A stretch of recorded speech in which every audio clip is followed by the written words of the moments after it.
In this video, we will go into 5 of the most horrifying FNAF theories I could find, which are guaranteed to make you feel uneasy and will probably haunt your dreams. At number 5 for this thrilling FNAF theory, we have that, while the withered animatronics were being retrofitted for their new endoskeletons, Fazbear Entertainment found the rotten corpses of the children. Instead of telling anyone about it, they simply just chose to dispose of the bodies and change their plans to make the toy animatronics, giving them smaller and more compacted bodies so that no one would be able to fit a child inside of them. This theory, all the way around, is messed up, regardless how you spin it, and shows how horrible everyone, not just William, may be. Discarding several bodies and sweeping it under the rug simply so your business doesn't go under, which it does anyway. Several families never getting closure for their missing child. This theory also relates heavily to other FNAF theories of bribery, because there's no way Afton got that lucky. I mean, it was said that blood and goo had formed around the mascot's eyes and mouths, and even the parents of the missing children stated that the costumes now look more like reanimated carcasses.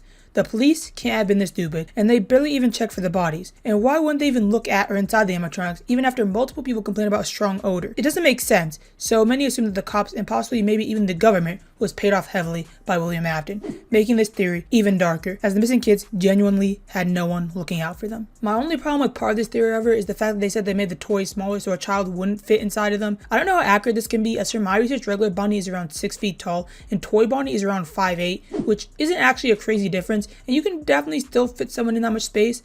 Them doing this clearly didn't stop the deaths or possessions, however, so good job to everyone involved. At horrifying theory number 4, we have the reason why Cassidy is the vengeful spirit and why she is so angry at William is because he killed her by shoving her in the Freddy suit and setting off the spring locks. Evidence for this is the way that Golden Freddy twitches and the position of the animatronic is shown in, which is very similar to the way William looked when he got spring locked. This theory definitely forms a knot in your stomach to think of a small human being being forced into a spring lock suit and left there, especially after seeing William's spring lock scene in both the game and in the movie. Definitely far from a pleasant experience. People are speculating on Henry's role in this, and even more are talking about Golden Freddy's scream, which people speculate isn't an animatronic jump scare scream, but more of a blood-curdling, painful death screech. While I see nothing inherently wrong with this theory, well, besides how gruesome and graphic it gets, I do want to say I don't really know if this is really explaining why she's the vengeful spirit, as all the others also died in very violent ways. It's not like William was gentle about it. It's speculated he stabbed and strangled the others, both pretty terrible ways to go out, but let me know what you guys think down below. Imagine Golden Freddy twitching due to her though. Definitely is a creepy thought, however. Horrifying theory number 3 is called the Cult of Afton. Yeah, that sounds ominous. This theory suggests that Afton was worshipped by a group of people like he was some sort of god. This theory started when you found a Vanny mask in the Dreadbear DLC, which you were able to wear, which when paired with a plushie would cause you to start talking to yourself, leading people to believe there was a cult forming around worshipping Afton. Why? I don't know, maybe everyone thinks they can be immortal like him. The price of a few children is nothing in the grand scheme of things. At horrifying theory number 4, we have no remorse. Afton is a psychopath, and this theory is exactly how it sounds. That William Afton committed all these crimes for absolutely no reason, no motive, no explanation.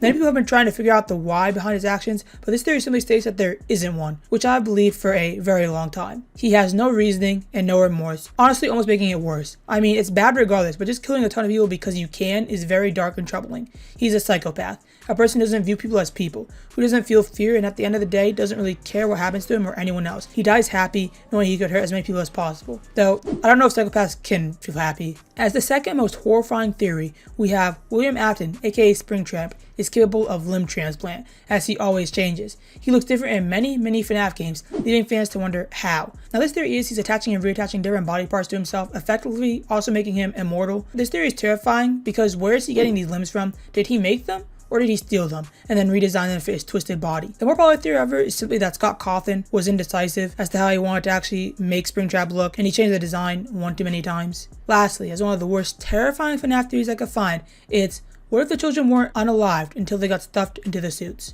Imagine this. The sister location animatronics are the most advanced of all the animatronics. So what if the purple guy existed before sister location? What if FNAF 2 happened just before sister location? The animatronics need some form of intelligence program to use. What if these weren't even little tiny children like we think they are? The way I see it, the kids got experimented on, drilled, and tortured, which eventually created the stress levels required for an AI in futuristic terms, then got twisted into the animatronics they are today. Also, other people think Vanny might have helped torture them to collect dark remnants for her own agenda. Now this theory is definitely horrific, with people speculating on multiple people being strapped down and pretty much tortured before they were forced into an animatronic suit, which finished the job for William, causing the possessions almost intentionally. Now this theory gets even darker, and there is a list of supposed things that they did to the children, but for this sake of YouTube and not wanting to get demonetized, I'll leave it up to your imagination. The point is, if you can think of it, it probably happened, according to this theory. Well, those are 5 of the most terrifying FNAF theories I could find. The video on screen is some of the worst FNAF theories I could find.